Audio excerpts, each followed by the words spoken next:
전능자 전능자시라.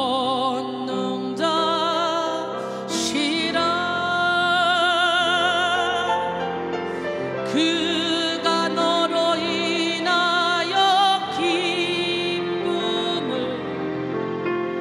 이기지 못하시며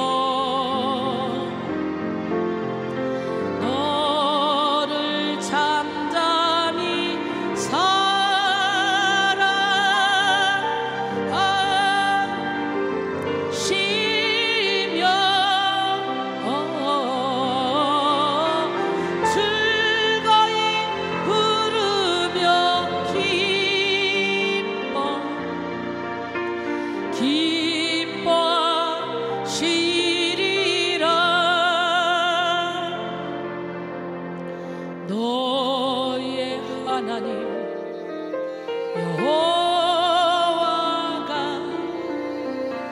너의 가운데 계시니 그는 구원을 베푸실 전능자 전능자시라. 그가 너로 인하여 기쁨을 이기지 못하시며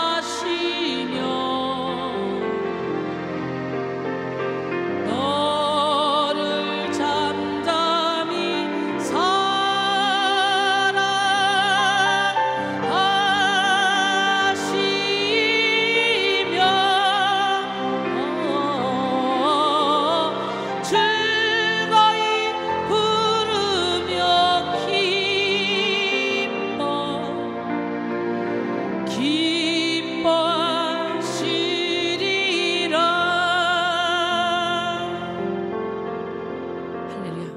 이 시간에 골로새서 1장 3절로 12절 말씀을 함께 보겠습니다. 우리가 너희를 위하여 기도할 때마다 하나님 곧 우리 주 예수 그리스도의 아버지께 감사하노라. 이는 그리스도 예수 안에 있는 너희의 믿음과 모든 성도에 대한 사랑을 들었으며 너희를 위하여 하늘에 쌓아둔 소망으로 말미암음이니 곧 너희가 전에 복음 진리의 말씀을 들은 것이라. 이 복음이 이미 너희에게 이름에 너희가 듣고 참으로 하나님의 은혜를 깨달은 날부터 너희 중에서와 같이 또한 온 천하에서도 열매를 맺어 자라는도다. 이와 같이 우리와 함께 종된 사랑하는 에바브라에게 너희가 배웠나니 그는 너희를 위한 그리스도의 신실한 일꾼이요 성령 안에서 너희 사랑을 우리 앞에 알린 자니라. 이로써 우리도 듣던 날부터 너희를 위하여 기도하기를 그치지 아니하고 구하노니 너희로 하여금 모든 신령한 지혜와 총명의 하나님의 뜻을 아는 것으로 채우게 하시고 주께 합당하게 행하여 범사에 기쁘시게 하고 모든 선한 일에 열매를 맺게 하시며 하나님을 아는 것에 자라게 하시고 그의 영광의 힘을 따라 모든 능력으로 능하게 하시며 기쁨으로 모든 견딤과 오래 참음에 이르게 하시고 우리로 하여금 빛 가운데서 성도의 기업의 부분을 얻기에 합당하게 하신 아버지께 감사하게 하시기를 원하노라. 할렐루야. 오늘은 생명을 살리는 분별 세 번째 시간 열매를 맺는 분별이란 제목으로 함께 은혜를 나누길 원합니다. 작가가 되려는 한 젊은이가 몇 년간 습작했던 작품을 들고 셰익스피어에게 찾아갔어요. 그는 열심히 공부하며 습작했기 때문에 글 솜씨에는 어느 정도 자신감이 넘쳤습니다. 셰익스피어 역시 젊은이의 당당함이 마음에 들어서 그의 청을 들어줬어요. 하지만 셰익스피어는 작품을 보기 시작한 지 1시간도 되지 않아서 젊은이를 다시 불러 글을 너무 가볍게 생각하는 것 같군, 좀 더 깊이 생각한 후에 글을 써보게나 라고 말했습니다. 청년은 자신의 글을 고작 1시간도 안 읽고 평가한 것에 화가 났어요. 그래서 셰익스피어에게 대들었습니다. 선생님은 소문과 전혀 다른 분이시군요. 이 글은 아무리 빨리 읽어도 1시간 만에 읽을 수 없는데 어떻게 제 글을 1시간도 읽어보지도 않고 평가하실 수가 있습니까? 그러자 셰익스피어가 대답했습니다. 자네 말대로 나는 이것을 다 읽지는 않았네. 하지만 썩은 달걀은 냄새만 맡아도 알 수 있는 법, 굳이 그것을 맛봐야 할 필요가 없기 때문이네 라고 했어요. 할렐루야. 오늘은 생명을 살리는 분별 세 번째 시간 열매 맺는 분별이라는 제목으로 은혜를 나눌 때 우리 모두가 다 열매 맺는 삶을 살기 위해서 분별의 은혜를 받기를 원합니다. 하나님께서는 인간에게 분별의 능력을 주셨습니다. 그러나 아담과 하와의 범죄 이후에 분별의 능력은 많이 망가졌어요. 우리는 다시금 예수님의 은혜로 분별의 능력을 얻어야 합니다. 물론 분별할 수 있는 능력은 하루아침에 갖추어지는 게 아니에요. 끊임없이 분별의 능력을 얻기 위해 기도하고 주의 뜻이 무엇인지 성령의 인도함을 받아야 합니다. 그럴 때 우리는 생명을 살리는 분별력을 가질 수가 있어요. 사랑하는 성도 여러분, 어떤 사람은 분별의 능력으로 사람을 죽이는 데 사용하고 또 어떤 사람은 분별의 능력으로 사람을 살리는 데 사용합니다. 그러나 우리 그리스도인은 분별의 능력을 받아 사람을 살리는 그런 삶을 살아야 됩니다. 그래서 우리는 나를 위한 분별이 아닌 하나님과 이웃을 위한 분별을 갖도록 기도해야 됩니다. 솔로몬을 보십시오. 그가 기브온 산당에서 하나님께 1000번제를 드리고 하나님께 구한 것은 듣는 마음을 달라는 거였죠. 이를 통해 선악을 분별하는 능력을 받기 위한 것이었죠. 왜 이것을 구했습니까? 바로 백성을 살리기 위해서요. 열왕기상 3장 5절로 10절 기브온에서 밤에 하나님께서 솔로몬의 꿈에 나타나시니라. 하나님이 이르시되 내가 내게 무엇을 줄고 너는 구하라. 솔로몬이 이르되 주의 종 내 아버지 다윗이 성실과 공의와 정직한 마음으로 주와 함께 주 앞에서 행함으로 주께서 그에게 큰 은혜를 베푸셨고 주께서 또 그를 위하여 이 큰 은혜를 항상 주사 오늘과 같이 그의 자리에 앉을 아들을 그에게 주셨나이다. 나의 하나님 여호와여, 주께서 종의 아버지 다윗을 대신하여 왕이 되게 하셨사오나 종은 작은 아이라 출입할 줄을 알지 못하고 주께서 택하신 백성 가운데 있나이다. 그들은 큰 백성이라 수요가 많아서 셀 수도 없고 기록할 수도 없사오니 누가 주의 이 많은 백성을 재판할 수 있사오리까. 듣는 마음을 종에게 주사 주의 백성을 재판하여 선악을 분별하게 하소서. 솔로몬이 이것을 구하며 그 말씀이 주의 마음에 든지라. 오늘 이 시간에 여러분 모두가 다 우리가 기도하는 모든 것들이 주의 마음에 합하면 우리가 구하지 않은 것까지도 다 주시는 줄로 믿습니다. 솔로몬은 성숙한 소원으로 하나님의 마음을 기쁘시게 했습니다. 기독교인 그리스도인이라면 바로 이런 분별력이 필요합니다. 그래서 하나님이 기뻐하시는 분별이란 바로 생명을 살리는 분별이며 열매 맺는 분별이라고 할 수가 있어요. 무엇보다 그리스도인은 삶 속에서 그리스도의 향기를 드러내야 합니다. 바른 분별력이 선한 열매로 드러나야 한다는 뜻입니다. 그럴 때 우리 삶 가운데 부흥이 일어납니다. 우리 모두 다 그리스도의 향기를 나타냅시다. 고린도서 2장 14절로 16절 항상 우리를 그리스도 안에서 이기게 하시고 우리로 말미암아 각 처에서 그리스도를 아는 냄새를 나타내시는 하나님께 감사하노라. 우리는 구원받는 자들에게나 망하는 자들에게나 하나님 앞에서 그리스도의 향기니 이 사람에게는 사망으로부터 사망에 이르는 냄새요 저 사람에게는 생명으로부터 생명에 이르는 냄새라. 누가 이 일을 감당하려 그랬어요. 열매 맺는 성도가 많으면 많을수록 교회에도 부흥의 역사가 일어납니다. 숫자만 늘어나는 부흥이 아닌 하나님이 기뻐하시는 영적인 부흥, 세상의 빛과 소금이 될 수 있는 부흥이 일어나게 되는 거예요. 많은 성도들이요, 우리 교회 한 번씩 방문하면 이야, 여기는 어쩜 성도들이 이렇게 밝아요? 어쩜 이렇게 성도들이 행복해해요? 이렇게 어려운 일, 포도를 따고 또 고추를 따고 마스크를 작업하는데도 불구하고 다들 억지로 하는 것이 아니라 기쁨으로 행복해서 하는 모습을 보니까 정말 도전이 됩니다. 이런 말들은 많이 합니다. 우리 교회 성도들은 다 예수 안에서 행복하죠. 참 진리를 깨달아 알아가기 때문이에요. 코로나19 바이러스로 인해서 교회에서 예배드리는 것조차 쉽지 않기 때문에 그렇다고 성도가 삶의 열매와 부흥을 포기해서는 안 됩니다. 어떤 일이 있어도 교회는 성장해야 되고 성숙해야 되고 열매를 맺는 삶을 사는 성도들로 가득 채워져야 돼요. 그래서 세상의 빛의 역할을 감당해야 되고 소금 역할을 감당해야 됩니다. 사실 역사적으로 교회가 어려움이 없었던 적은 없었어요. 그러나 어렵다고 해서 교회가 망했습니까? 그러지 않습니다. 항상 하나님은 어려운 가운데서도 교회를 지켜내셨습니다. 그래서 오늘 교회와 목회자와 성도는 열매와 부흥을 꿈꿔야 합니다.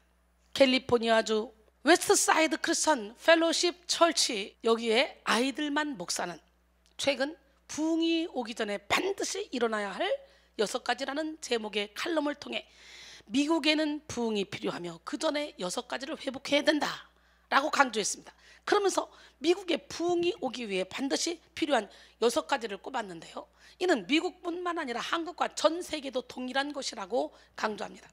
첫 번째, 진리가 절실히 필요함을 인정하는 것. 두 번째, 사랑이 절실히 필요함을 인정하는 것. 세 번째, 거룩, 성결이 절실히 필요함을 인정하는 것. 네 번째, 기도가 절실히 필요함을 인정하는 것. 다섯 번째, 성령님이 절실히 필요함을 인정하는 것. 그리고 여섯 번째, 그리스도가 절실히 필요함을 인정하는 것입니다. 우리가 회복해야 될 이 6가지 덕목을 인정한다면 위기의 상황에서도 교회의 부흥이 일어납니다. 그리고 열매 맺는 성도는 날마다 늘어날 것입니다.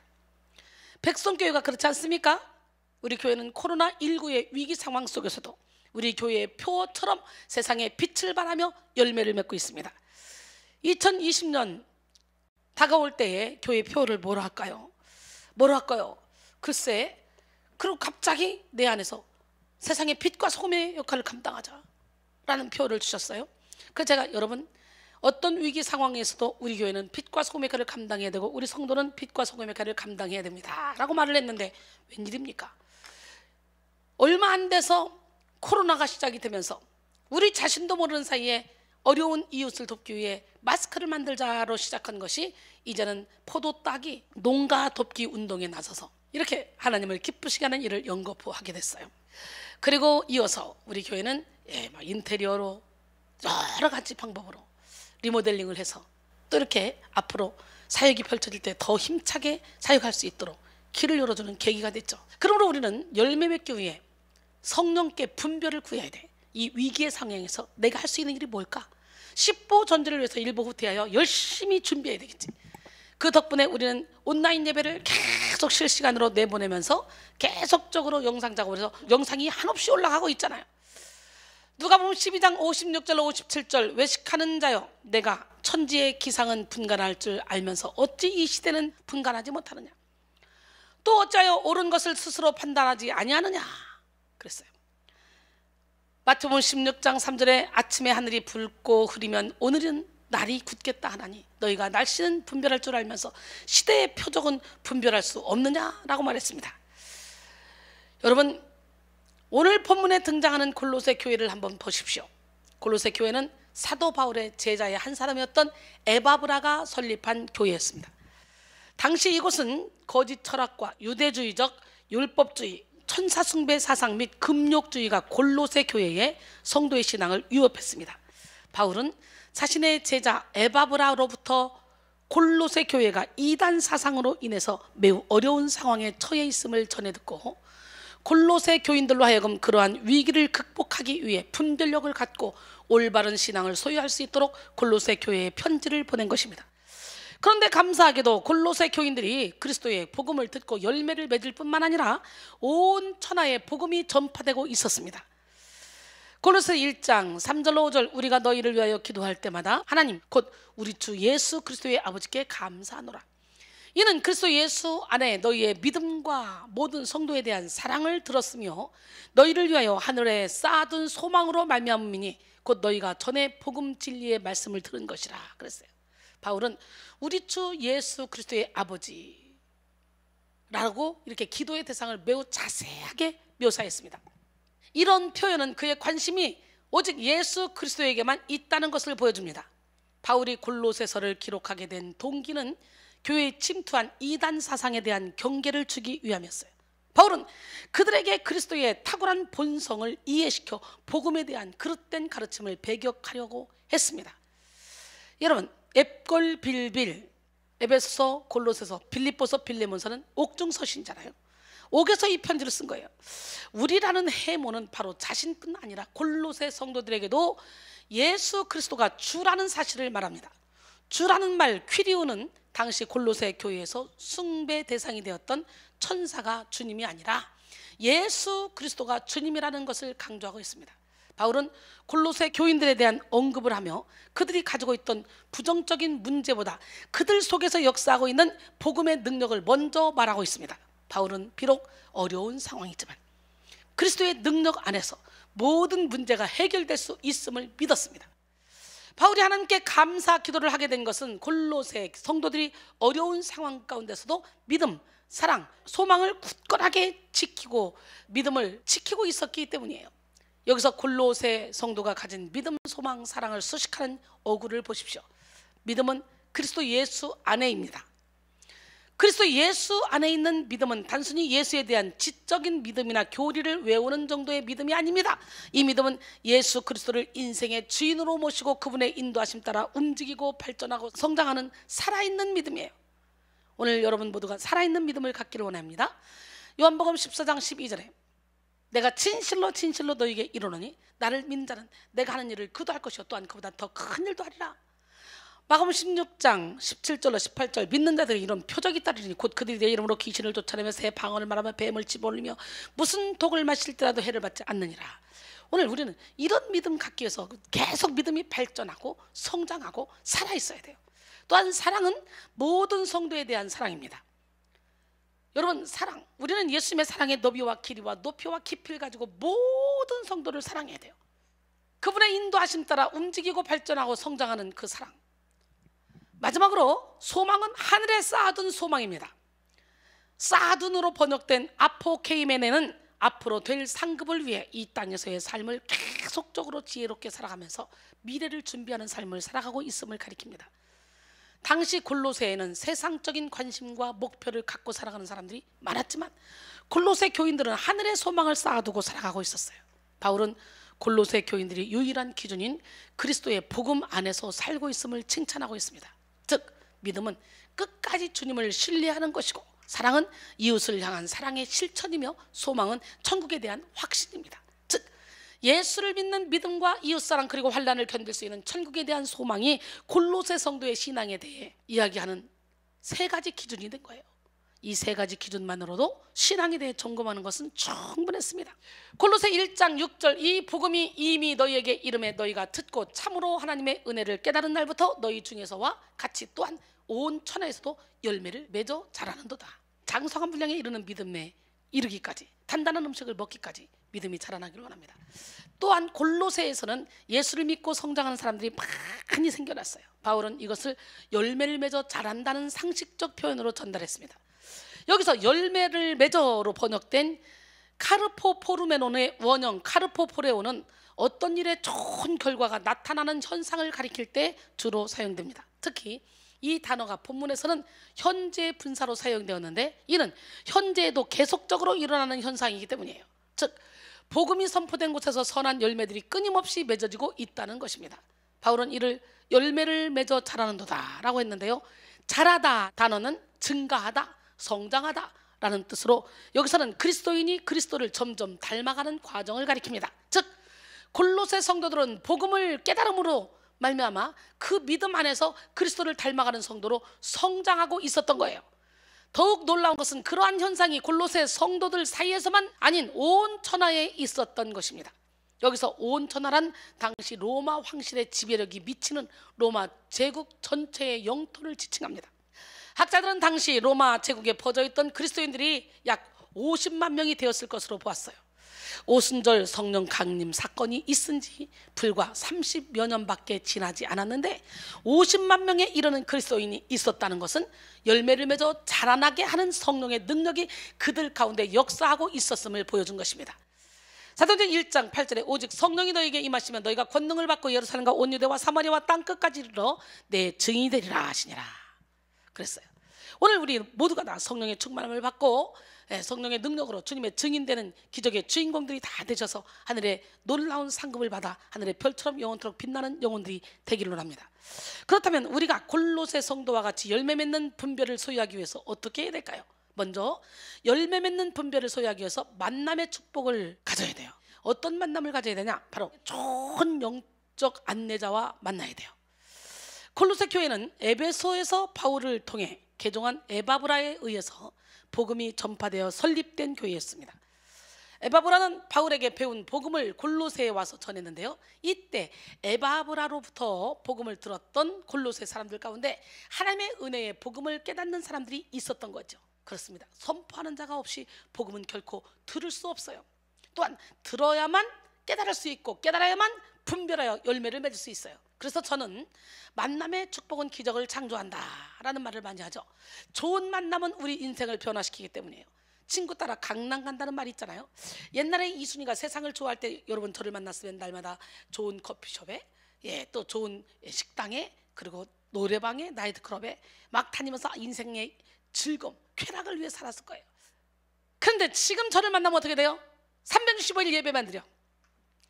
길을 가도 저는 날마다 설교 준비, 영상 작업, 그러니까 어디를 가도 입만 벌리면 주님의 얘기, 하나님을 기쁘시게 하는 그런 말을 하고 살죠. 그러니까 사람들이 저와 함께 있으면 뭐 고추를 따도 재밌고, 뭐 마스크 작업을 해도 재밌고, 뭘 해도 재밌다, 같이 있으면 꼭 예배 드리는 것 같다, 그러면서 같이 있기를 원하죠. 참 신기한 일이에요. 우리 하나님이 저를 통해 이렇게 빛을 발하고 계시기 때문에 그래요. 우리는 세상에 빛을 발해야 됩니다. 너희는 세상의 빛이라. 산 위에 있는 동네가 숨겨지지 못할 것이요, 사람이 등불을 켜서 말 아래 두지 아니하고 등경 위에 두라니 이러므로 집안 모든 사람에게 비치느니라. 이같이 너희 빛이 사람 앞에 비치게 하여 그들로 너희 착한 행실을 보고 하늘에 계신 너희 아버지께 영광을 돌리게 하라 그랬어요. 할렐루야. 좋은 만남은 우리 인생을 변화시킵니다. 그래서 독일의 유명한 철학자 마르틴 부버는 나와 너라고 하는 책에서 인생은 만남이라고 했고, 칼 융은 두 사람의 만남은 두 가지 화학 물질의 접촉과 같다, 그 접촉 속에서 새로운 현상이 일어난다 라고 말했습니다. 크리스천 저널 희망 칼럼에 나온 글입니다. 미국의 남북 전쟁을 승리로 이끌었고 노예를 해방시킨 16대 대통령 아브라함 링컨을 모르는 사람은 없을 것입니다. 그러나 이 대통령 취임식 때 링컨의 바로 옆에 앉아 있었던 윌리엄 벤토 그레이엄을 아는 사람은 거의 없을 것입니다. 링컨은 대통령으로 취임하던 날 그분을 특별히 수소문해서 단상에 모셨습니다. 그레이엄은 켄터키주 그린스버그 근처에서 태어났습니다. 그는 17세부터 55세까지 교사직에 종사했습니다. 링컨이 24세였을 때 그는 링컨을 자신의 집에 머물게 하면서 공부를 가르쳐준 스승이었습니다. 그레이엄은 링컨이 공부를 포기하려고 했을 때 공부를 계속하도록 설득하고 격려했습니다. 그는 문법을 가르쳤고 정확하게, 간결하게 말할 수 있는, 쓸 수 있는 훈련을 시켜줬습니다. 측량 기술을 가르치기도 했습니다. 이리저리 떠돌던 링컨을 뉴세일럼에 정착시키고 대통령이 되게 하는데 결정적인 도움을 준 사람이 바로 이 그레이엄이었습니다. 그렇습니다. 만남은 인생을 변화시켜요. 그래서 좋은 부모, 좋은 스승, 좋은 배우자, 좋은 친구를 만나는 것은 정말 중요하죠. 위대한 역사를 이루었던 사도 바울도 좋은 바나바를 만났어요. 동역자. 그런데 우리에게 가장 중요한 만남은 바로 뭡니까? 좋은 영적 안내자와의 만남이에요. 왜냐하면 영적 안내자를 통해 하나님을 만날 수 있기 때문이죠. 오늘 골로새 성도들이 복음을 통해 열매를 잘 맺을 수 있었던 것은 에바브라라고 하는 신실한 종을 만났기 때문입니다. 골로새서 1장 7절로 8절 이와 같이 우리와 함께 종된 사랑하는 에바브라에게 너희가 배웠나니 그는 너희를 위한 그리스도의 신실한 일꾼이요 성령 안에서 너희 사랑을 우리에게 알린 자니라 그랬어요. 에바브라는 골로새 복음을 처음 소개한 자로서 바울은 그를 함께 종된 자, 그리고 그리스도의 신실한 일꾼이라고 묘사하고 있죠. 즉 에바브라는 골로새 교회를 책임지고 섬기고 있는 하나님의 사역자였습니다. 그런데 에바브라 또한 하나님의 종이 될 수 있었던 것은 좋은 영적 안내자인 바울을 만났기 때문이죠. 성령을 뜨겁게 체험하여 열매를 맺고 있는 바울을 만났기 때문에 그의 인생은 하나님이 기뻐하시는 삶으로 변화된 것입니다. 에바브라는 바울이 에베소에서 3년간 사역을 할 때 복음을 듣고 회심한 것으로 추정되는데요, 에바브라와 바울의 만남은 단순히 스쳐 지나가는 그런 만남에 그치지 않았습니다. 에바브라는 골로새 교회의 어려움을 해결하기 위해서 바울을 찾아가 조언을 구하기도 했고, 바울이 빌레몬에게 보낸 서신에 보면 에바브라는 바울과 함께 옥에 갇히기도 했던 사람입니다. 빌레몬서 1장 23절로 24절 그리스도 예수 안에서 나와 함께 갇힌 자 에바브라와 또한 나의 동력자 마가, 아리스타고, 데마, 누가가 문안하느니라 그랬어요. 만남이 효력을 발휘하기 위해서는 지속적이어야 하고 깊은 만남이 되어야 합니다. 피상적인 만남은 아무리 그 횟수를 거듭해도 참된 변화를 일으키기가 어렵습니다. 좋은 영적 안내자를 만나셨습니까? 그렇다면 만남의 깊이를 더하고 만남의 범위를 넓히십시오.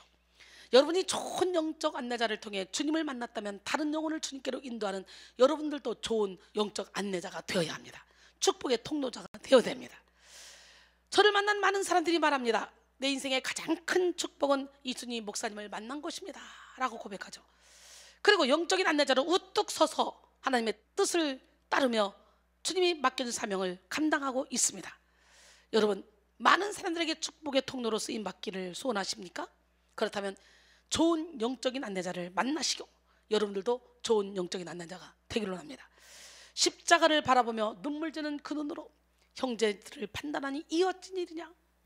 우리 탄식하며 다시 한번 주님을 닮아가는 시간이 되길 원합니다.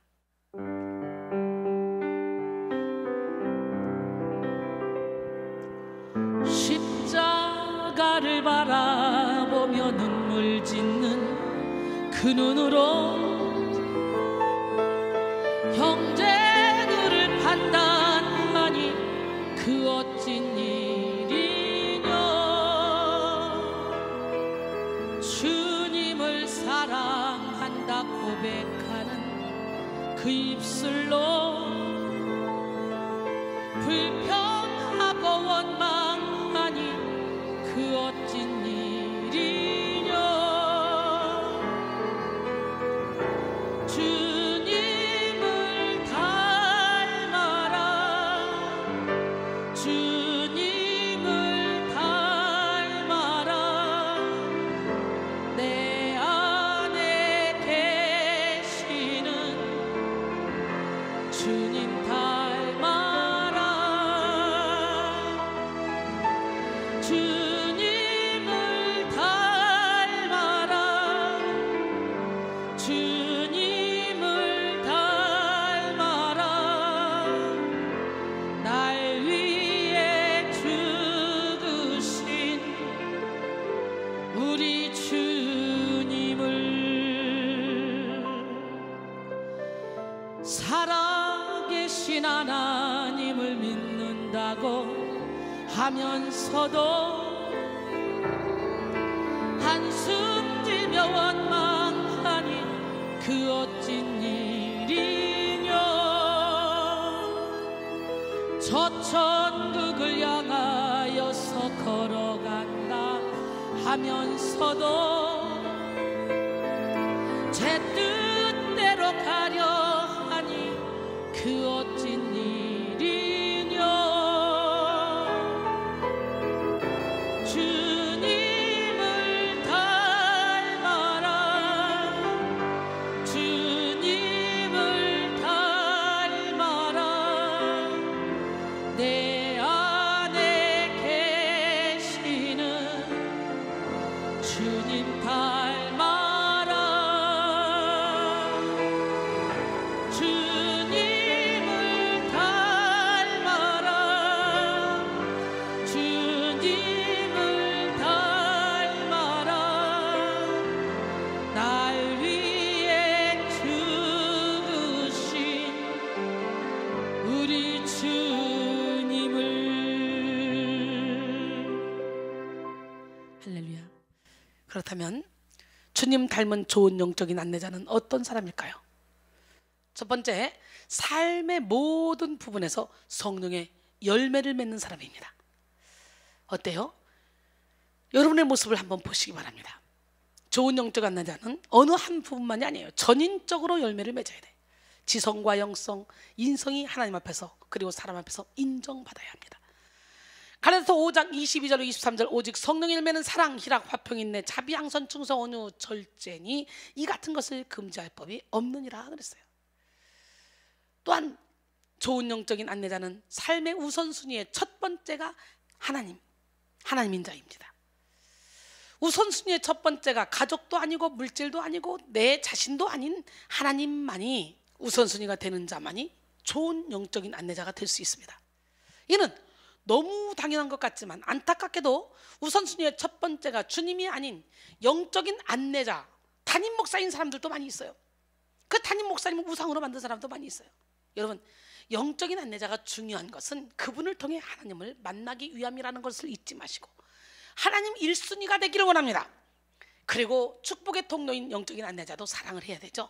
말씀을 가르치는 자와 모든 좋은 것을 함께 하라 그랬어요. 갈라디아서 6장 6절 말씀에 영적인 안내자도 잘 섬겨야 되겠지만 먼저는 하나님이라는 거, 그 영적인 안내자를 통해서 하나님을 만나는 것이 중요하다는 거 깨닫기를 원합니다.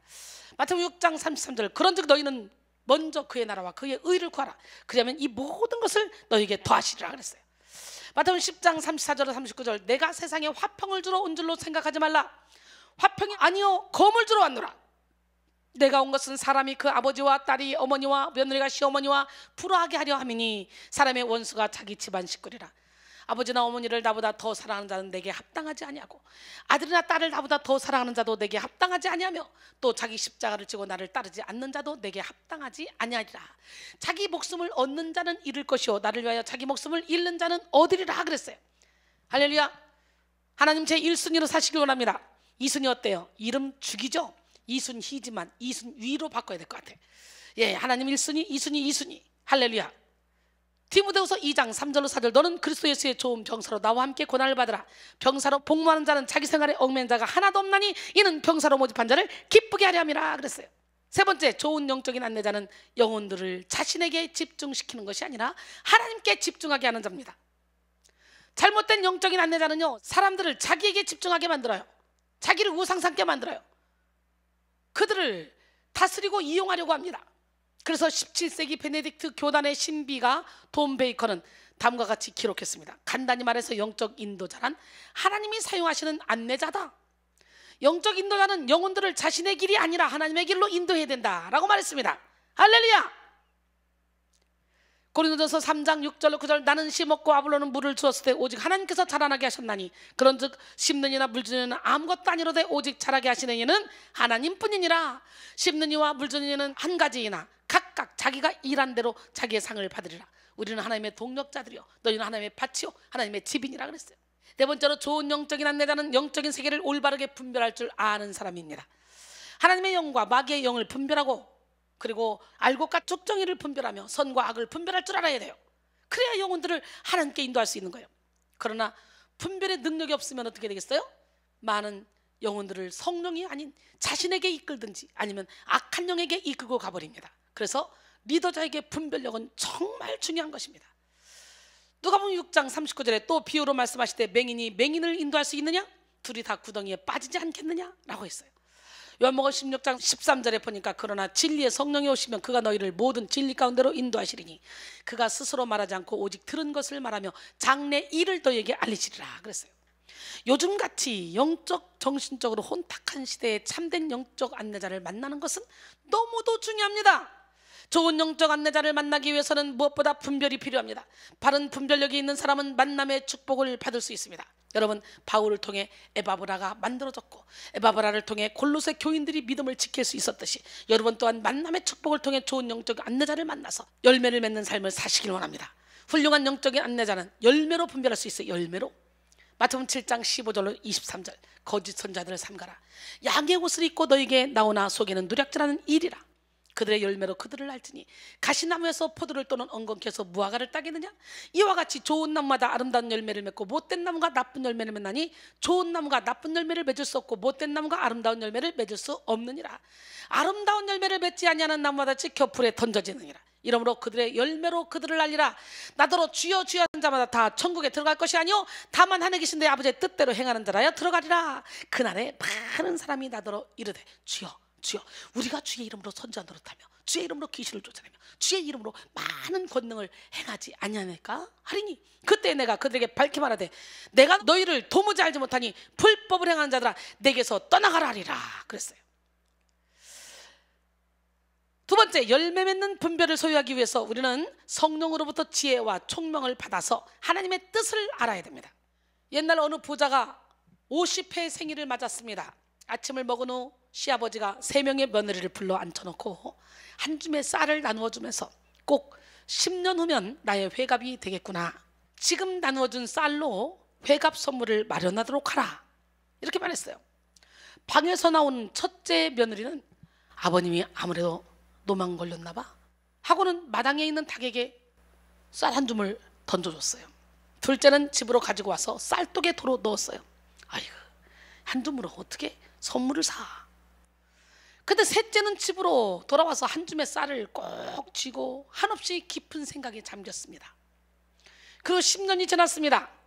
회갑을 맞은 부자는 온 가족을 한 방에 모이게 했습니다.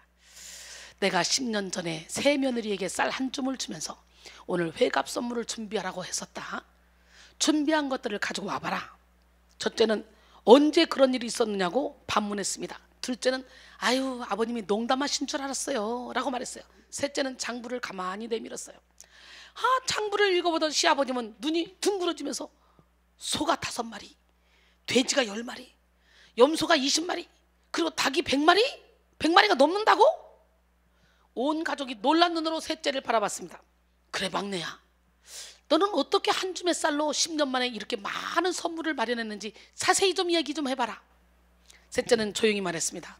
아버님이 쌀을 주신 뜻을 오랫동안 생각해 봤어요. 그리고 한 줌의 쌀로 무엇을 할 수 있을지 곰곰이 생각해 보았죠. 그러다가 뒷집으로 가서 한 줌의 쌀과 병아리 한 마리를 바꿨어요. 1년이 지나자 병아리가 알을 낳고 그 알을 팔아서 또 병아리를 사고 3년이 되니까 닭이 100마리가 넘었어요. 닭을 몇 마리 팔아서 염소를 샀더니 닭이 계속 알을 낳고 염소는 또 염소를 낳고 그 다음은 돼지를 샀어요. 다음은 송아지를 사서 이렇게 되었습니다. 처음에는 조금씩 불어났지만 내년부터는 모든 것이 2배로 늘어날 것입니다. 아버님 생일 선물로는 부족하지만 받아주시옵소서. 얼마나 이쁘겠어요. 모든 사람이 할 말을 잃고 숨죽이고 있었습니다. 우리 가문을 이어갈 사람은 막내밖에 없구나. 내 모든 재산을 막내에게 상속할 테니 내가 맡아서 가문을 크게 일으키거라. 할렐루야. 다른 며느리들은 거기에 반박할 수가 없죠. 할 말이 없겠죠. 우리 모두 지혜를 받읍시다. 여러분은 어떻게 할 것 같습니까? 솔직히 첫째, 둘째 며느리처럼 할 것 같지 않습니까? 집에 있지만 손 한번 들어봐요. 하나님이 보시니까. 셋째 며느리같이 창조의식을 가지고 살아가기를 원합니다. 이순이는 어떨 것 같습니까? 셋째 며느리 같지 않습니까? 막내 며느리가 다른 며느리와 다른 점은 바로 지혜가 있었다는 것이죠. 잠언 4장 6절로 7절 보니까 지혜를 버리지 말라. 그가 너를 보호하리라. 그를 사랑하라. 그가 너를 지키리라. 지혜가 제일이니 지혜를 얻으라. 내가 얻은 모든 것을 가지고 명철을 얻을지니라 그랬어요. 바른 분별력은 지혜로부터 얻는 것입니다. 바울은 지혜의 중요성을 알기 때문에 골로새 교인 또한 신령한 지혜와 총명이 있기를 원했습니다. 오늘 본문 골로새 1장 9절에 이로써 우리도 듣던 날부터 너희를 위하여 기도하기를 그치지 아니하고 구하노니 너희로 하여금 모든 신령한 지혜와 총명의 하나님의 뜻을 아는 것으로 채우게 하시고, 여기서 지혜로 번역된 소피아는 인간과 신의 일들에 관한 넓고 완전한 지성 혹은 가장 높고 완벽한 의미에서의 정신적 탁월성을 의미합니다. 또한 총명은 소피아를 세부사항에 적용한 하위 개념으로서 이해력, 사물에 대한 판단력과 통찰력을 가리킵니다.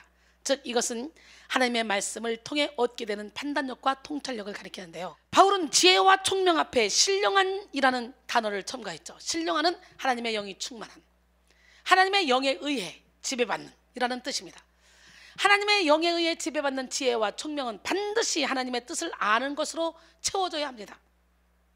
아는 것으로 번역된 에피그노신의 원형 에피그노시스는 정밀하고 정확한 지식을 뜻합니다. 여기서는 구체적으로 하나님이 인간의 마음에 비추어 주시는 빛으로 인간에게 계속 부여하고 계시는 하나님에 대한 거룩하고 축복된 지식에 대한 정확한 이해를 가리킵니다. 그리고 채우개로 번역된 플레로데테의 원형 플레로는 가득하게 하다, 충분하게 하다, 완전하게 하다라는 뜻으로 이 단어가 원어적으로는 매우 강한 의미를 가지는데요. 한글 성경에서는 그 뜻이 조금 약하게 번역되어 있습니다. 즉 이 단어는 그냥 어떤 그릇에 물을 붓는 정도가 아니라 흘러넘쳐 충만한 상태를 나타내는 단어입니다. 본문에서는 접속사 히나와 더불어 가정법 수동태로 쓰여 그 지식이 하나님에 의해 그들에게 차고 넘치도록 채워지게 되기를 바란다는 의미를 나타냅니다. 바울은 그들에게 당면한 문제의 해결, 즉 이단의 문제의 해결은 바로 하나님의 뜻을 아는 지식에 있음을 파악하고 구체적으로 기도하기에 앞서 먼저 그들에게 하나님의 뜻을 아는 지식이 가득하기를 기도하고 있는 것입니다. 바울은 성도가 진리를 분별하고 또 어떤 것을 결정해야 할 때 하나님의 뜻을 알 수 있는 지혜와 총명이 그들에게 있기를 간구한 것입니다. 에베소 1장 17절로 19절 우리 주 예수 그리스도의 하나님 영광의 아버지께서 지혜와 계시형을 너희에게 주사 하나님을 알게 하시고 너희 마음의 눈을 밝히사 그의 부르심의 소망이 무엇이며 성도 안에서 그 기업의 영광이 풍성함이 무엇이며 그의 힘의 위력으로 역사심을 따라 믿는 우리에게 베푸신 능력의 지극히 크심이 어떤 것을 너희로 알게 하시기를 구하노라 그랬어요. 바울은 에베소 교인들이 지혜와 계시형을 받기를 기도했습니다. 지혜와 계시의 영을 통해 하나님을 알 수 있기 때문에 지혜와 계시의 영은 하나님에 대한 참된 지식을 제공합니다. 오늘 본문에서 하나님을 알게 하시고에 해당하는 헬라어 에피그노세이는 알다라는 의미를 가진 기노스코와 강조를 나타내는 접두어 에피가 붙어서 철저하고 정확하게 알다라는 뜻을 가집니다. 이는 인간적 탐구를 통해 얻어지는 것이 아니라 오직 성령의 역동적인 역사를 통해 얻어지는 것입니다. 성령으로 하나님을 알게 되면 마음의 눈이 밝혀지게 됩니다. 사랑하는 성도 여러분, 지혜와 총명이 있어야 하나님의 뜻대로 살아가게 되는 거예요. 아무리 열심히 산다고 할지라도 주님의 뜻이 아니라면 열매를 맺을 수 없습니다. 최선보다 중요한 것은 하나님의 뜻대로 사는 것입니다. 여러분, 방향 설정이 중요하지 방향 설정을 대충 해놓고 막 하면 안 가지만 못하는 거예요. 고린도전서 9장 26절로 27절, 그러므로 나는 다름질하기를 향방 없는 것 같이 아니하고 싸우기를 허공을 치는 것 같이 아니하며 내가 내 몸을 쳐서 복종하게 하면 내가 남에게 전파한 후에 자신이 도리어 버림을 당할까 두려워함이로다 그랬어요. 고린도서 7장 10절에 하나님의 뜻대로 하는 근심은 후회할 것이 없는 구원에 이르게 하는 회개를 이루는 것이요 세상 근심은 사망을 이루는 것이니라 그랬어요. 사도행전 16장을 보면 사도 바울이 아시아에서 전도를 하려고 했지만 성령이 막으시는 사건이 나오죠. 바울은 과감하게 아시아에 복음 전하는 것을 내려놓고 성령께서 이끄시는 대로 갔습니다. 사도행전 16장 6절로 10절, 성령이 아시아에서 말씀을 전하지 못하게 하시거늘 그들이 부르기아와 갈라디아 땅으로 다녀가 무시아 앞에 이르러 비두니아로 가고자 애쓰되 예수의 영이 허락하지 아니하시는지라. 무시아를 지나 드로아로 내려갔는데 밤에 환상이 바울에게 보이니 마게도냐 사람 하나가 서서 그에게 청하여 이르되 마게도냐로 건너와서 우리를 도우라 하거늘 바울이 그 환상을 보았을 때 우리가 곧 마게도냐로 떠나기를 힘쓰니 이는 하나님이 저 사람들에게 복음을 전하라고 우리를 부르신 줄로 인정하미로라. 그렇습니다. 하나님의 뜻이 무엇인지 분별하는 것이 성도에게 있어서 가장 중요하고 기본적인 것입니다. 그러나 하나님의 뜻을 모른다면 하나님이 원하시는 일을 할 수 없습니다. 하나님의 뜻을 모르면 주님의 말씀에 순종할 수도 없고 그분을 기쁘시게 할 수도 없습니다. 여러분이 열매를 맺기를 원한다면 먼저 움직일 것이 아니라 그분의 뜻을 알아야 됩니다. 그러기 위해서는 성령이 주시는 지혜와 총명이 있어야 되겠죠. 성령이 주시는 지혜로 말미암아 그분의 인도하심을 받아 열매 맺는 삶을 살기 위해서는 말씀 안에 거해야 되겠죠. 우리 하나님은 살아계십니다. 세 번째, 열매 맺는 분별을 소유하기 위해서 예배를 통해 주님을 기쁘시게 해야 됩니다. 골로새서 1장 10절, 오늘 본문이죠. 주께 합당하게 행하여 범사에 기쁘시게 하고 모든 선한 일에 열매를 맺게 하시며 하나님을 아는 것에 자라게 하시고. 바울은 골로새 교인들이 하나님을 기쁘게 하려는 소망을 가진 자들로서 주님이 원하시는 삶을 살아가는 자가 되기를 기도했습니다. 그렇다면 하나님을 기쁘시게 하는 것은 무엇일까요? 천사들이나 광대한 우주일까요? 아니면 꽃피고 열매 맺는 아름다운 자연일까요? 아닙니다. 하나님은 그 무엇보다도 가장 귀한 피조물인 나를 보시고 기뻐합니다. 스바냐 3장 17절에 너희 하나님 여호와가 너희 가운데 계시니 그는 구원을 베푸실 전능자시라. 그가 너로 말미암아 기쁨을 이기지 못하시며 너를 잠잠히 사랑하시며 너로 말미암아 즐거이 부르며 기뻐하리라 하시니라. 할렐루야.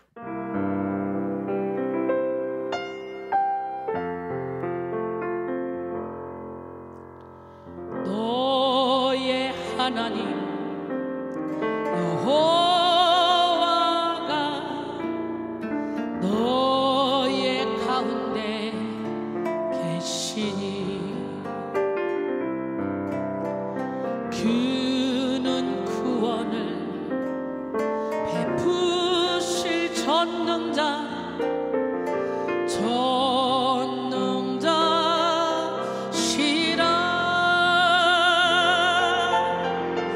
그가 너로 인하여 기쁨을 이기지 못하시며 너를 잠잠히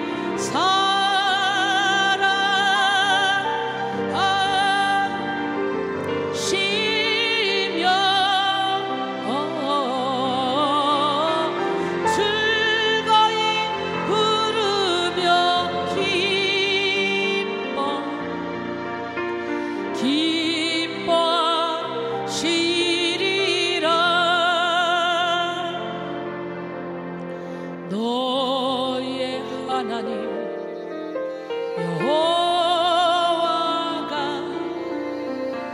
너의 가운데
할렐루야. 하나님은 내가 아무리 못생겨서도 나를 좋아하시고요, 내가 아무리 능력이 없어도 나 때문에 미소 지으십니다.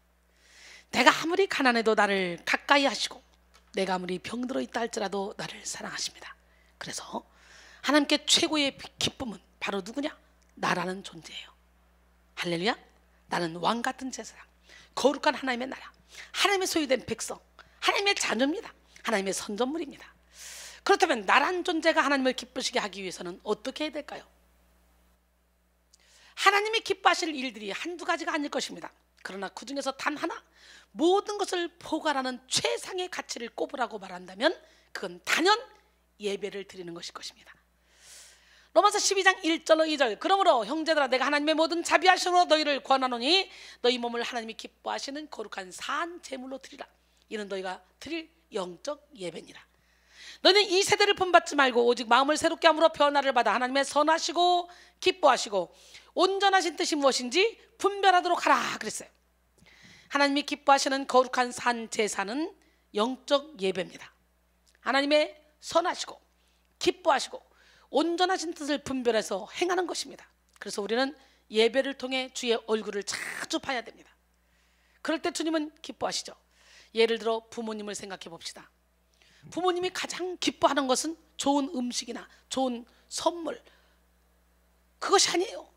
자주 뵙고 함께 있어주는 것입니다. 이와 마찬가지로 피조물인 우리가 예배를 통해 주님의 얼굴을 구할 때 하나님은 너무너무 기뻐하시겠죠.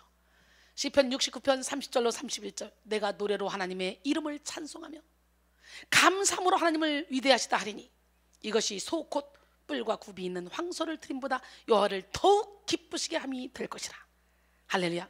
이 시간에 여러분 있는 곳곳에서 지금 온라인으로 예배드리고 계신데 이 예배드리는 여러분의 모습을 보고 하나님이 가장 기뻐하실 줄 믿습니다. 저를 보세요. 아무도 없는 빈 곳에서 몇천 명 있는 것처럼 막 열정적으로 예배를 드리고 있잖아요. 왜? 하나님 앞에서의 삶을 살으니까. 하나님이 이 예배 드리는 이 모습을 보고 기뻐하시니까. 대충 그냥 앉아서 온라인이니까 살살 설교해서 온라인으로 내보낼 수도 있겠지만 저는 정식으로 예배 드리는 것처럼 이 빈자리는 천군천사로 하나님이 가득 채워주실 줄 믿습니다. 할렐루야. 영과 진리로 드리는 예배를 기뻐 받으신다는 걸 우리는 알아야 돼요. 예배는 하나님을 만나는 것입니다. 앞만 보고 달려가던 우리의 모든 걸음을 멈추고 하나님의 뜻을 구하는 것입니다. 그런데 요즘 코로나19 바이러스로 인해서 모여서 예배 드리는 것이 이제 어려워졌잖아요. 우리가 모이지 못하고 온라인으로 예배를 드린다 할지라도 이렇게 비대면으로 예배를 드릴 때 정성을 모두어 영과 진리로 예배를 드리면 그 자리에서도 하나님은 역사하실 줄 믿습니다. 그럴 때 주님은 우리를 통해 영광 받으시고 우리를 통해 놀라운 능력을 행하시기 위해서 계속적으로 지혜의 말씀, 지식의 말씀, 믿음의 은사, 능력 행함의 은사, 병 고치는 은사, 예언하며 은사, 영들 분별하며 은사, 각종 방언 말하며 은사, 방언들 통역하며 은사, 사랑이라 화평 인내, 자비 양선 충성 온유 절제의 열매를 맺게 해주실 줄로 믿습니다. 요한복음 4장 23절로 24절, 아버지께 참되게 예배한 자들은 영과 진리로 예배할 때가 오나니 곧 이때라. 아버지께서는 자기에게 이렇게 예배한 자들을 찾으시느니라. 하나님은 영이시니 예배한 자가 영과 진리로 예배할지니라 그랬어요. 우리가 예배 드릴 때에야 하나님을 만나 말씀을 깨닫고 비로소 열매 맺는 자가 되어서 하나님께 영광 돌릴 수 있습니다. 그래서 오늘 본문에서 바울의 구체적인 기도 제목 가운데 하나는 모든 선한 일에 열매를 맺는 것이었습니다. 사실 선한 일을 강조하는 풍토는 당시 그리스도교뿐만 아니라 유대교에서도 일반화된 모습입니다. 쿰난 공동체에서는 모든 선행에 집착하라. 왜냐하면 지극히 높으신 하나님에게 모든 의로운 행위가 기억되기 때문이다 라고 가르쳤으며, 유대 랍비 문학에서도 선행은 자비로운 행위라고 하여 적극 추천했습니다. 구약에서는 하나님께 복을 받는 선한 일은 고아, 과부, 나그네 등을 돌보는 것이라고 했습니다. 탈무드의 이야기입니다. 왕이 어느 사나이에게 너가 가서 가장 친하다고 생각하는 사람과 함께 즉시 와라 명령을 했습니다. 그 사나이에게는 3명의 친구가 있었는데요, A 친구는 가장 소중하게 생각하고 있었고 B 친구는 역시 조금 좋아하고는 있지만 앞에 친구처럼 소중하게 생각하지는 않았으며, 이 C 친구는요 친구라고는 생각했지만 별로 우정을 느끼지 않았어요. 그는 용기가 나지 않아 가장 소중히 여기는 친구에게 같이 가자고 부탁을 했습니다. 그 친구는 이유도 말하지 않고 거절했어요. 그 다음 친구에게 부탁을 했습니다. 궁궐 문 밖까지는 같이 갈 수 있지만 그 이상은 안 되겠네 라고 말했어요. 그런데 마지막 친구는 그래 같이 가지. 자네는 어떤 나쁜 짓을 하지 않았으니까 조금도 걱정할 것 없네. 내가 같이 가서 왕에게 사실대로 말씀드려 주겠네 라고 말했어요. 이것은 무엇을 비유한 것일까요? 맨 처음 친구는 재산과 같은 것입니다. 사람이 아무리 돈을 소중히 여기고 사랑할지라도 죽을 때는 고스란히 남기고 가야만 합니다. 그 다음 친구는 인간관계와 같은 친구예요. 무덤까지는 따라가겠지만 그를 거기에 남겨두고 돌아가 버립니다. 마지막 친구는 선행과 같은 사람입니다. 착한 행실은 평소에는 별로 마음을 끌지 못하지만 죽은 뒤에 영원히 함께 있다는 뜻입니다. 그렇습니다. 그리스도인은 무엇보다도 선한 열매를 맺어야 돼요. 본문에서 선한 일로 번역된 에르고 아가도는 성도의 정체성을 가리킵니다. 모든 선한 일이란 하나님의 뜻을 아는 성도의 삶에 나타나는 전체적 특징으로 성도들이 행하는 모든 일은 선한 일이라는 점에서 공통점을 가집니다.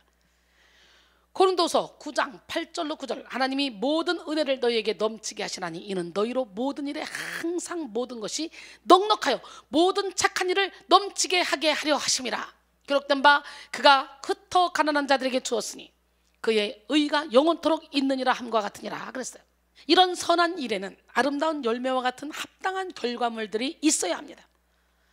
선한 행위가 구원의 티켓은 아니지만 영원한 하나님 나라의 상급이 되기 때문이죠. 그렇다면 선한 열매를 맺는 사람은 어떤 사람일까요?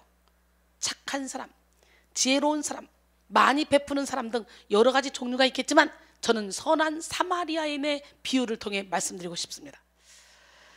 누가복음 10장 25절로 37절, 어떤 율법 교사가 일어나 예수를 시험하여 이르되 선생님, 내가 무엇을 하여야 영생을 얻으리까? 예수께서 이르시되 율법에 무엇이라 기록되었으며 내가 어떻게 읽느냐?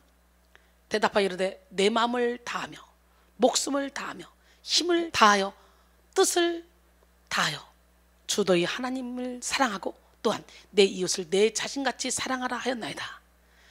예수께서 이르시되 내 대답에 옳도다. 이를 행하라. 그러면 살리라 하시니 그 사람이 자기를 옳게 보이려고 예수께 여짜오되 그러면 내 이웃이 누구니까? 예수께서 대답하여 이르시되 어떤 사람이 예루살렘에서 여리고로 내려가다가 강도를 만나매 강도들이 그 옷을 벗기고 때려 거의 죽은 것을 버리고 갔더라. 마침 한 제사장이 그 길로 내려가다가 그를 보고 피하여 지나가고 또 이와 같이 한 레위인도 그곳에 이르러 그를 보고 피하여 지나가되 어떤 사마리아 사람은 여행하는 중 거기 이르러 그를 보고 불쌍히 여겨 가까이 가서 기름과 포도주를 그 상처에 붓고 싸매고 자기 짐승에 태워 주막으로 데리고 가서 돌보아 주니라. 그 이튿날 그가 주막 주인에게 데나리온 2를 내어주며 이르되 이 사람을 돌보아 주라. 비용이 더 들면 내가 돌아올 때 갚으리라 하였으니 내 생각에는 이 세 사람 중에 누가 강도 만난 자의 이웃이 되겠느냐? 이르되 자비를 베푼 자니이다. 예수께서 이르시되 가서 너도 이와 같이 하라 하시니라 그랬어요. 강도 만난 자의 이웃은 제사장도 레위인도 아닌 사마리아인이었어요. 사마리아인.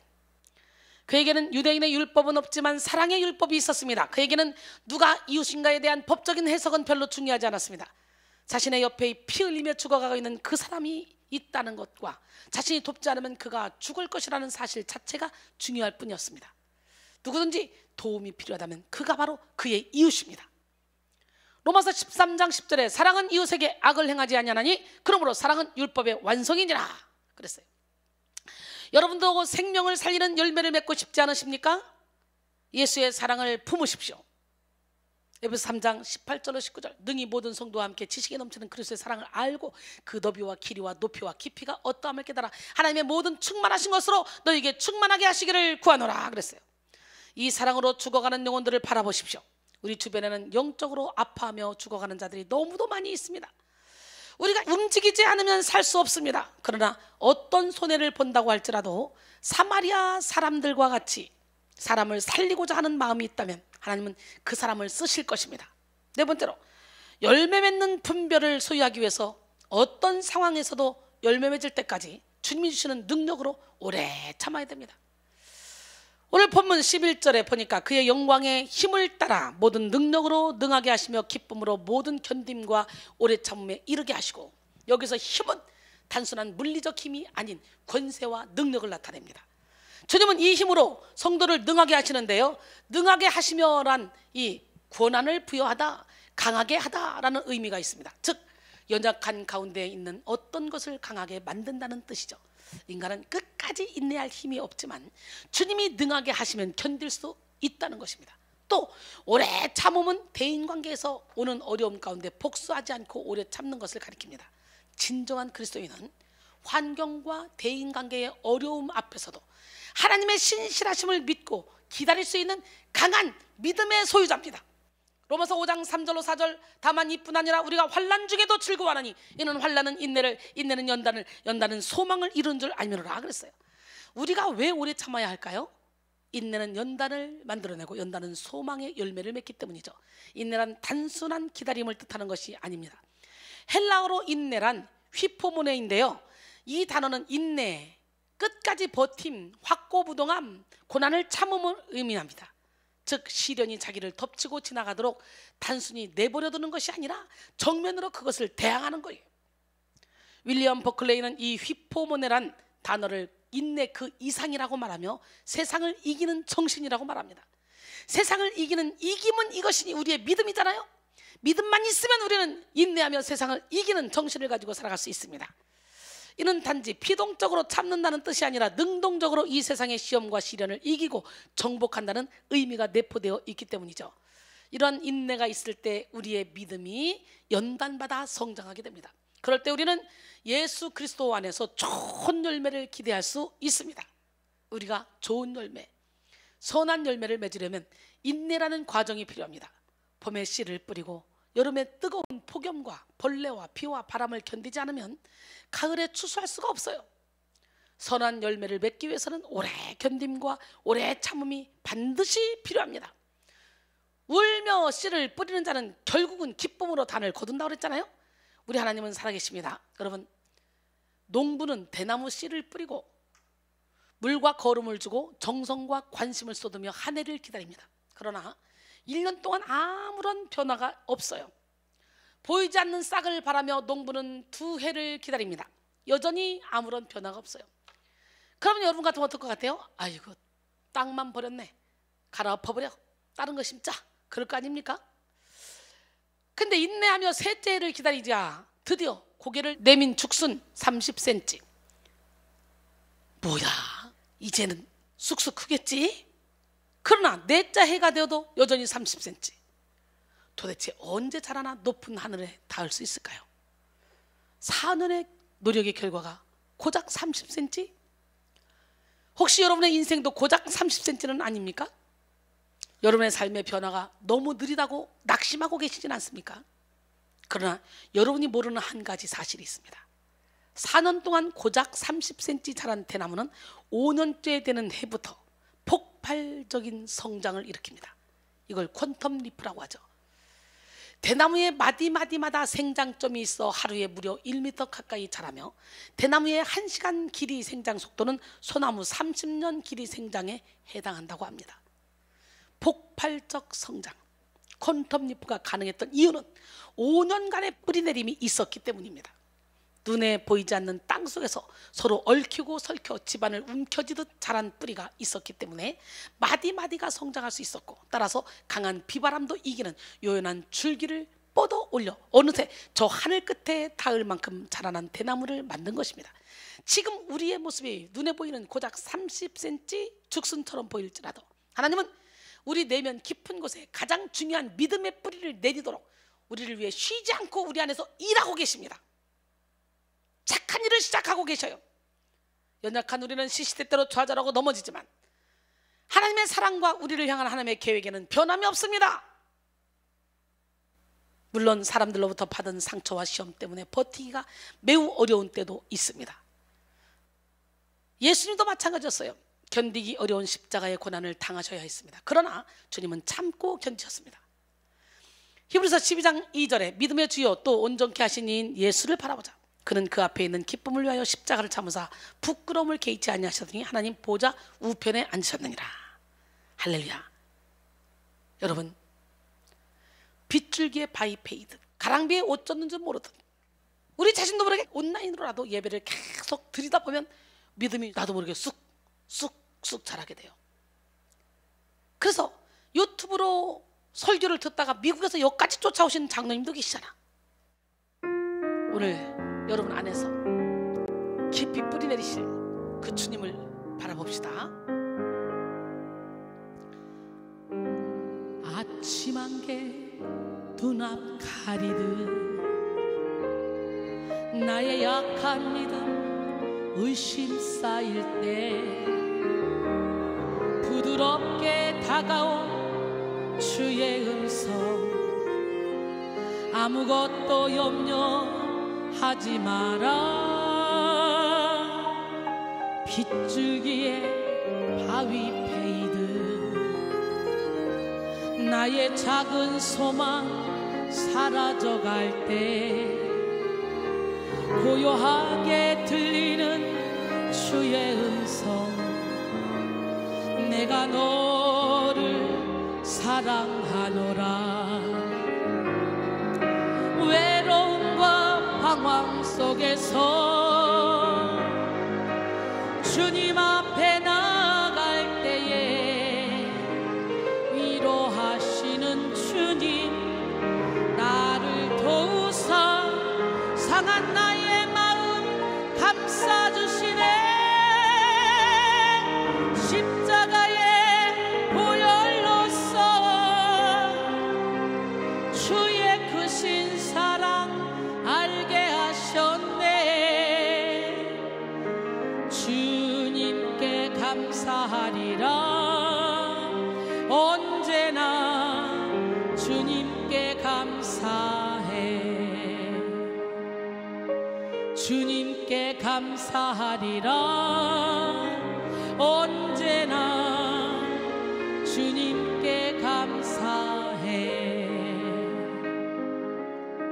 아멘. 여러분, 우리가 세상에서 신앙생활 한다는 것은 결단코 쉬운 일이 아니라 그랬어요. 좁은 길로 가야 되고 좁은 문으로 들어가야 된다 그랬어요.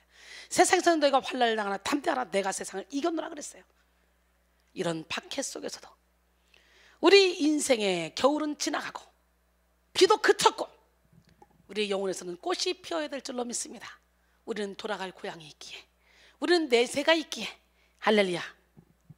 나의 사랑 어여쁜 자야, 일어나 함께 가자. 이 시기는 기독교인들이 똘똘 뭉쳐서 사랑으로 하나 되어 믿음을 지켜야 될 시기입니다. 나의 사랑하는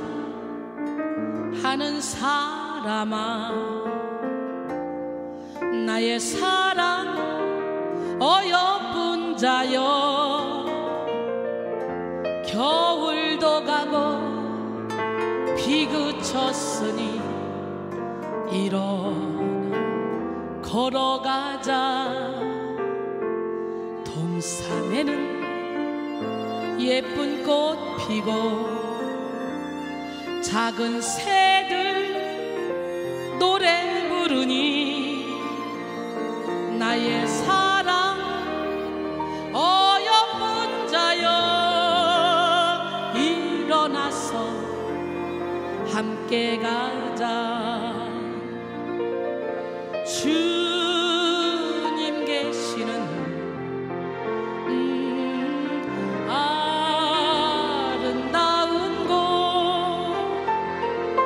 루루루루루루, 일어나서 함께 가자. 우리 모두 주님 안에서 사랑으로 맺은 형제니, 고난이 오고 시험 닥쳐도 손잡고 함께 가자. 우리 주님 우리를 향해 서로 사랑하라 하셨으니 우리 서로 사랑하며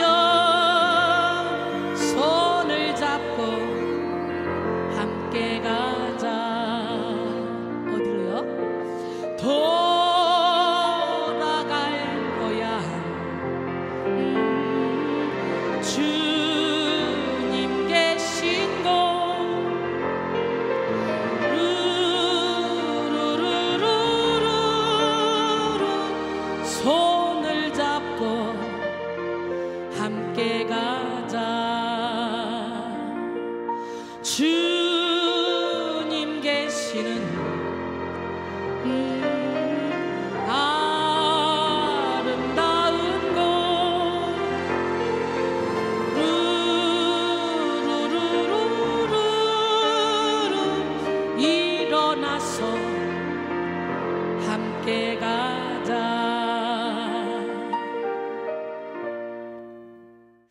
믿음이 연약한 사람들은 이 고난의 때에 넘어지고 자빠지고 꼭 대면 예배를 드려야 돼? 이렇게 온라인 예배도 드려도 괜찮네 뭐.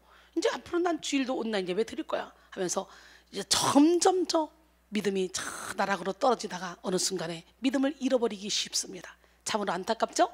이럴 때 알곡과 쭉정이가 가려지는 거예요.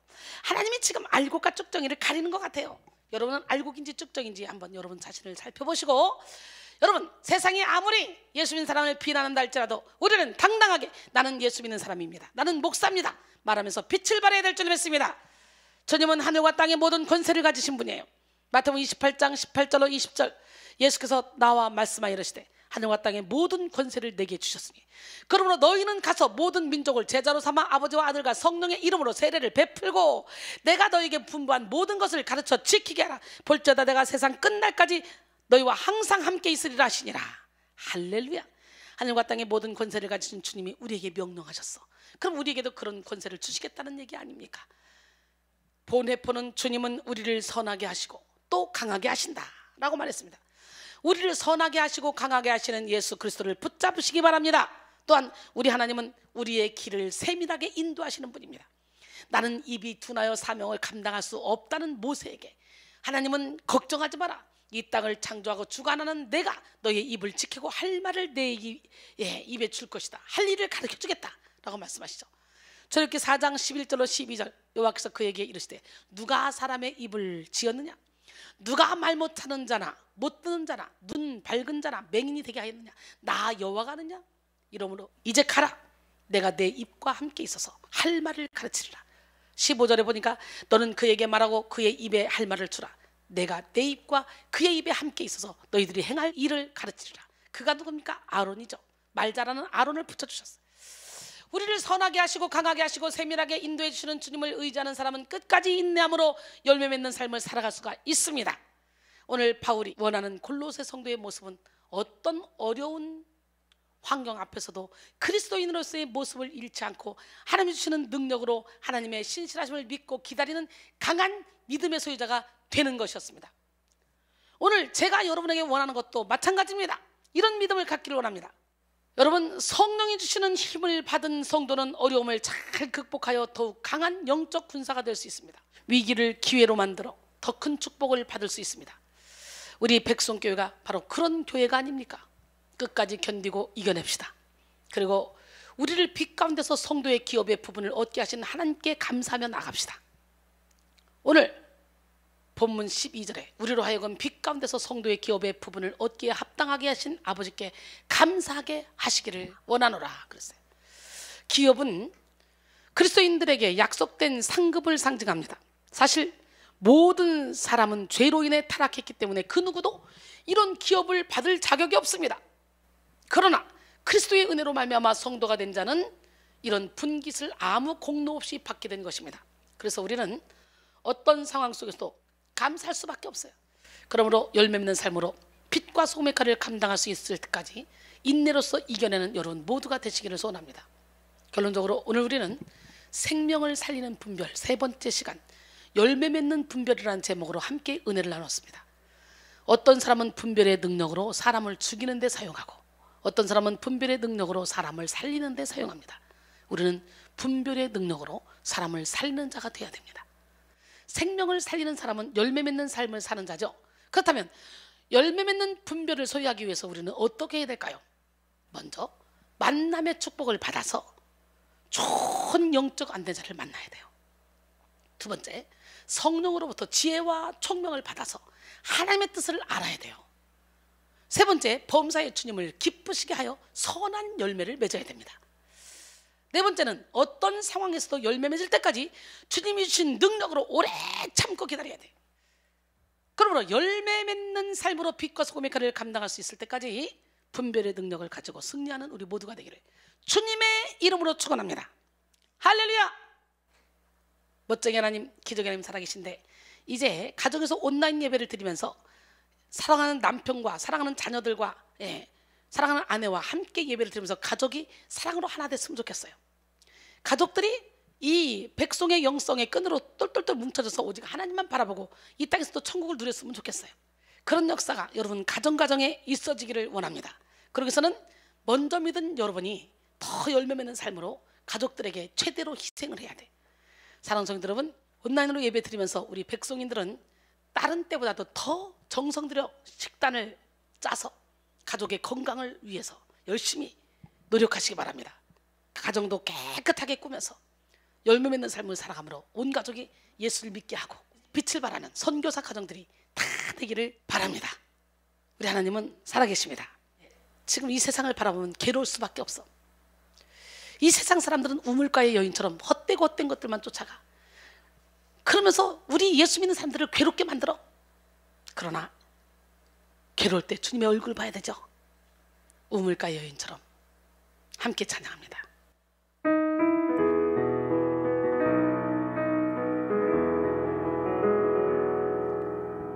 우물가의 여인처럼 난 구했네. 헛되고 헛된 것들을 그때 주님 하신 말씀, 내 세매와 생수를 마셔라. 오 주님 채우소서. 나의 잔을 높이 듭니다. 하늘 양식 내게 채워주소서. 넘치도록 채워주소서.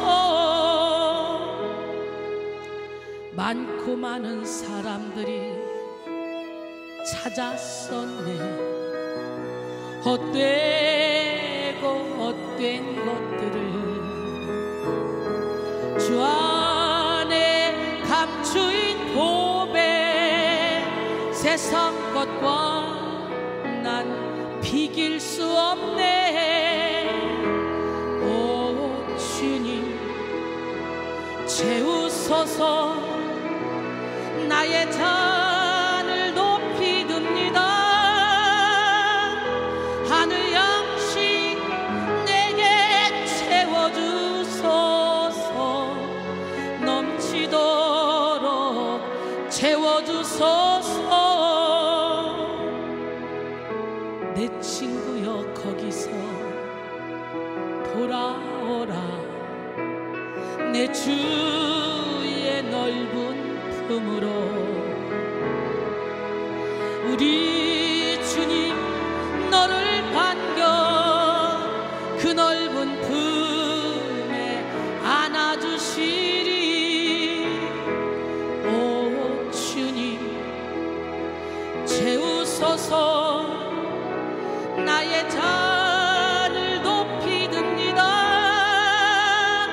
하늘 양식 내게 채워주소서.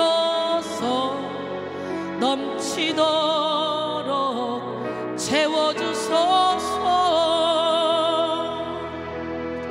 괴로울 때 주님의 얼굴 보라. 평화의 주님 바라보아라. 세상에서 시달린 친구들아, 위로의 주님 바라보아라. 눈을 들어 주를 보라. 내 모든 염려 주께 맡겨라. 슬플 때에 주님의 얼굴 보라. 사랑의 주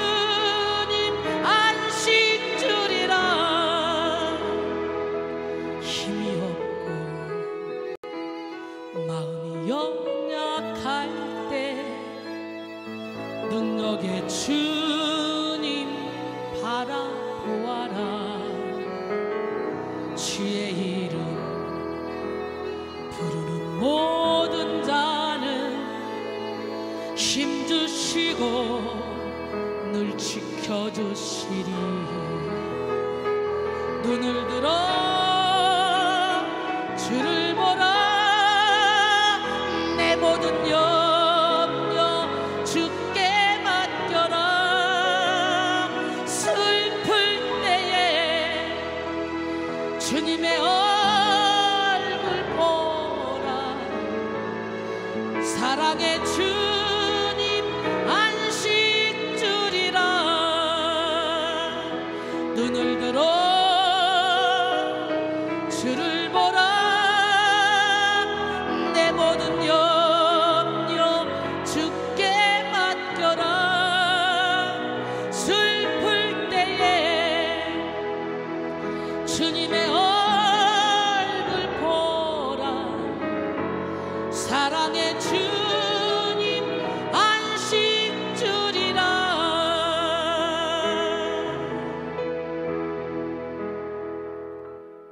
눈을 들어 주를 보는 게 뭡니까? 기도하는 거겠죠? 기도하세요. 지금 아직 포기하지 마세요. 우리 함께 찬양하고 뜨겁게 기도하며 이 위기의 때에 기회로 멋지게 살아가게 해달라고 지혜를 달라고 기도하시기 바랍니다.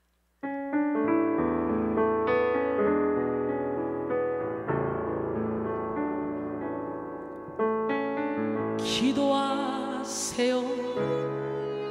지금 아직 포기하지 마세요. 주님 앞에 무릎 꿇고 겸손하게 기도해 보세요.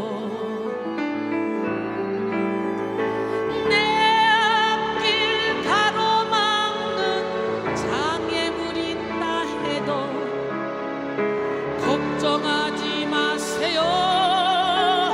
돌아서지 마세요. 슬픔도 고통도 괴로움도 기도로 이겨낼 수 있잖아요. 기도하세요. 기도하세요. 주님은 당신 편입니다.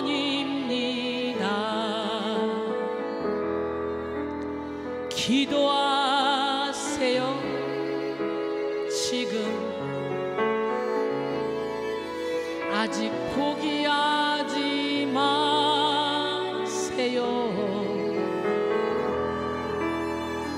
주님 앞에 무릎 꿇고 간절하게 기도해 보세요. 하늘이 무너져도 절망하지 마세요. 주님 의지하세요. 믿음을 가지세요. 슬픔도 고통도 괴로움도 기도로 이겨낼 수 있잖아요. 기도하세요. 기도하세요. 주님은 당신 편입니다.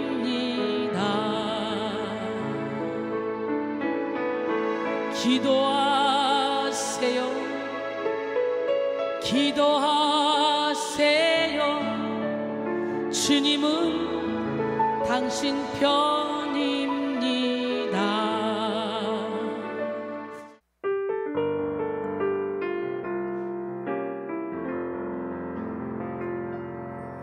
날이 저물어갈 때 빈 빙긋 빈들에서 걸을 때 그때가 하나님의 때, 내 힘으로 안 될 때 빈손으로 걸을 때 내가 고백해 여호와 이래.